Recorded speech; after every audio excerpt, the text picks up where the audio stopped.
Ellen Kuhl, who's going to give our first keynote talk. So it is with tremendous pride that I introduce Ellen Kuhl, who I didn't know last year, right? Yes, that's such a cool... We had our first talk about a year ago. So Ellen is the director of Bio-X, which was mystical to me. And now I am a member and a housing member of the Clark Center. We moved our whole group to the Clark Center because of Bio-X and Ellen's vision. And for 15 minutes, she is going to clue you in about Bio-X. Ellen, thank you so much for leading us off as a keynote. Thank you, Chris. Thank you for inviting us and for letting me share what Bio-X is, giving you some more insights, because we have recently made food one of our major themes. So as Christopher said, I have started as the director of Bio-X. This is the largest life sciences institute at Stanford and the oldest, by the way, founded 25 years ago. And I have started as a director a year ago. And when I started, I met with everybody somehow affiliated with about 100 faculty and people. And I asked them, what's the next big thing that Bio-X should address and incubate? We incubate research like the Neuroscience Institute, the bioengineering program. And so a lot of people converged on saying it's food. So from that, we grew a core group of people and invited Christopher as an expert to join. About 15 people we met several times across the year. And then we came up with a mission to create nutritious and health-promoting and sustainable foods by integrating, as we do as a university, research and education and innovation. So since then, we've done a lot of activities within just this year. We launched officially in April with a really cool symposium with more than 300 people. And then we have funding to incubate activities. And typically, those span across multiple groups, multiple disciplines. So this summer, we funded 10 undergraduate food fellows, and they were in different labs and did research over the summer. Right now, we're funding 3 PhD students as food fellows. They are co-mentored by several people in food. And just about a month ago, we were able to award snack grants, which is kind of like a Shark Tank initiative. Some of you in the room got one. So we awarded 12 research groups across for collaboration, incubate new ideas and collaborations with up to 100K for each group. We also have a seminar that's monthly and in the Clark Center, and we made the Clark Center the intellectual home. And the names that you can see here are the people that first moved in. So Dick Zare was one of the first inhabitants of the Clark Center. Many of you might know it's also about 25 years old.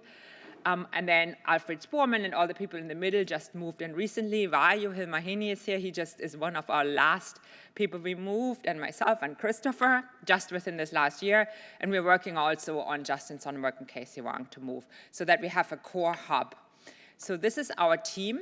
It's the people I just mentioned, but there's also some other people. Christopher said it's important for us as well to span across all campus and engage all 7 schools. So that's a broad representation here from people from different schools, from different institutes, different perspectives. And you can see this reflected also in all the work we do. So this is from the first symposium. Many of these people had not been primarily related to food. So it was new to them that you can have a conference that is all plant-based, and they actually taste good, and they really enjoyed it and were actually inspired by the creative foods that we had at that conference. For you, it might be standard because you always have great foods, I assume. This is the research we do, just as a kind of a flash overview. And when you look at just the pictures, you will recognize there are 2 main themes. One is focused on human health, and one is focused on health of the planet. Traditionally, Bio-X has in their mission statement that they focus on multidisciplinary collaboration in the spirit to improve human health. We didn't have any planetary research in Bio-X, but this is where we want to expand. And we're reaching across the aisle because at Stanford, as you all know, we have the Durst School of Sustainability and many other initiatives, FSI initiatives that really focus on health of the planet. So we want to merge these 2 and bring them together under this umbrella. We also support teaching. So you can see Dick Zare here, our first inhabitant of the Clark Center. He's in chemistry. He teaches a class on cooking It's a freshman introductory class where students learn how to cook, which is probably important for if you have a freshman. You probably will appreciate this class. But he also does this out of his own intention and passion for chemistry, bring chemistry to these students that you can see here cooking.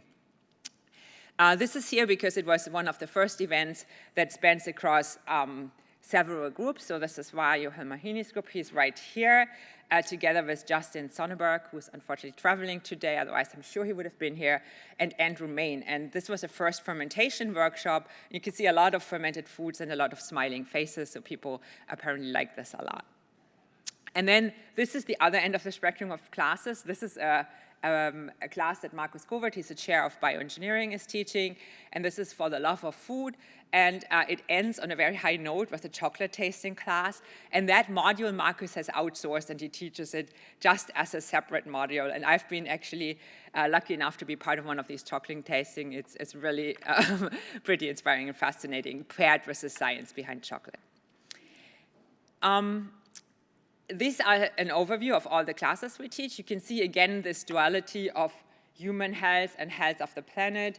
You can see undergraduate classes like Jake Zayer's class on the top, but also research PhD classes like the future of food that Beth Satterley has just introduced. You can tell by the numbers, so the lower numbers are undergraduate, and then some are 400 are really deep-level research PhD classes.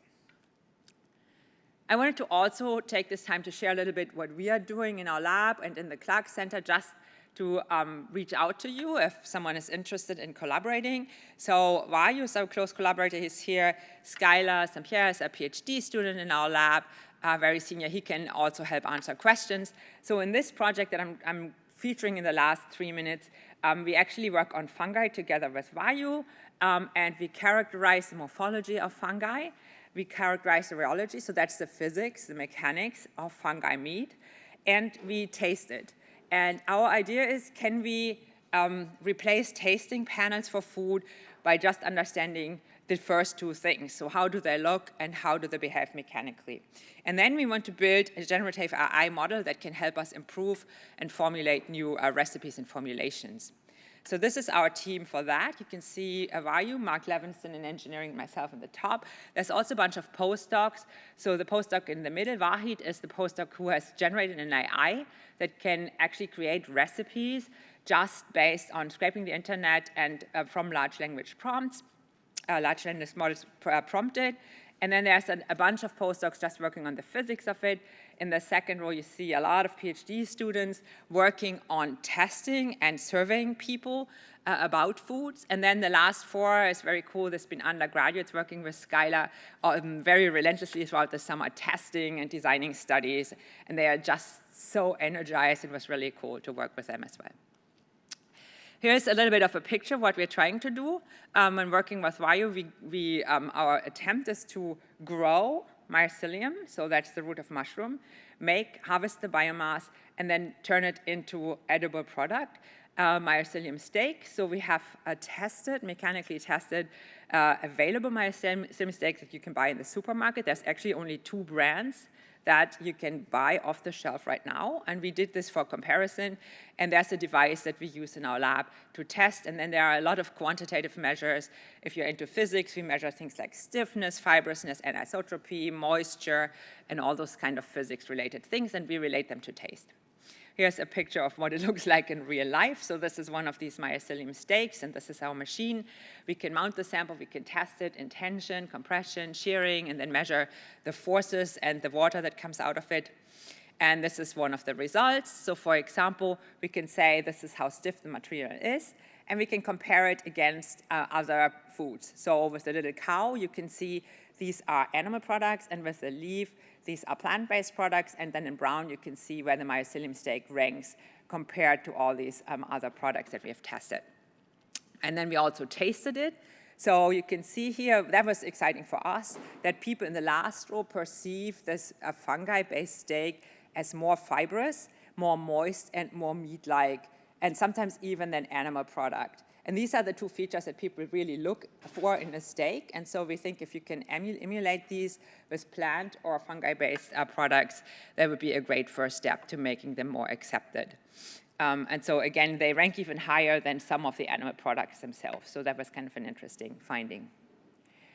We built this into an AI, and the goal, the idea is, can we map from the formulation, so the ingredients and the composition of the steak, can we just predict how nutritious it is, how it will taste, and how people will perceive the flavor of it? That would be amazing, because that would kind of like be a very reproducible prediction of properties. If you have a survey, a panel, it will depend on the composition of your panel, the time of day, the preparation of the food. And if you can predict this, that would make this whole process much faster and ideally also more reproducible. And then the holy grail in this AI is to go backwards, to say, okay, I walk in and say, I want a product that tastes this way. What are the ingredients I need to use? And this is important. Think about RFK Jr. wanting to reduce the ingredient list of ultra-processed food. We can use this, for example, to say, okay, can we replace ingredients by other more healthy, less pre-processed ingredients, and can make this list shorter by just maybe reducing it to only 5 or 4 ingredients. So this would be very helpful, and we're working on this, and we're trying to close the loop here.